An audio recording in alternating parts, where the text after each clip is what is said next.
আল্লাহর সিস্টেম বলা যায়। সেটা হলো কি? সেটা হলো পুরুষকে আল্লাহ তাআলা দায়িত্ব দিয়েছেন বাহিরের সব কাজকামগুলো সামলাবার। সে উপার্জন করবে, সে ক্ষেত খামার করবে, সে আয় ইনকাম করবে, সে পরিবারের জীবিকার জোগাড় করবে। আর মহিলাকে আল্লাহ তাআলা জিম্মাদারে দিয়েছেন তিনি বাসার ভেতরের সাইডটা সামলাবেন।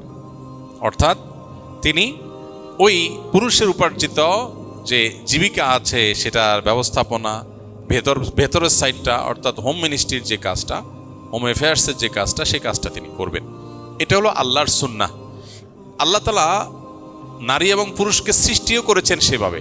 আপনি লক্ষ্য করলে দেখতে পাবেন একজন নারীকে আল্লাহ রাব্বুল আলামিন সন্তান গর্ভে ধারণ করার ক্ষমতা দিয়েছেন। সন্তান গর্ভধারণ করতে কমপক্ষে 10 মাস সময় লাগে, মানে 10 মাস, প্রায় 10 মাস সময় লাগে গড়ে।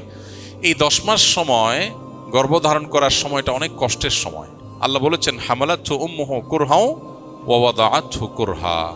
মায়েরা সন্তানকে গর্ভে ধারণ করে অনেক কষ্ট করে, প্রসব করে অনেক কষ্ট করে। 10 মাস আপনার পেটের সাথে আপনি 2টা ইট বেঁধে বা একটা ইট বেঁধে আপনি 4 মাস ঘুরেন, রাতে ঘুমাবেন, ওয়াশরুমে যাবেন, সব সময় আপনার সাথে একটা ইট পেটের সাথে বেঁধে রাখেন।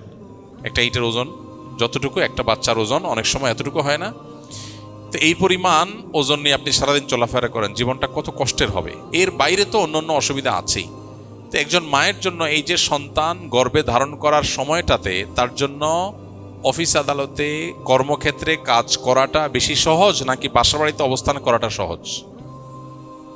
বাসাবাড়িতে অবস্থান করা না? তাহলে বোঝা গেল যে আল্লাহ রাব্বুল আলামিন বায়োলজিক্যালি সৃষ্টিগতভাবে এমনভাবে সৃষ্টি করেছেন নারীকে যে তার বাসায় থাকাটা তার জন্য বেশি উপযোগী। পুরুষকে আল্লাহ তাআলা সেরকম করে তৈরি করেন নাই।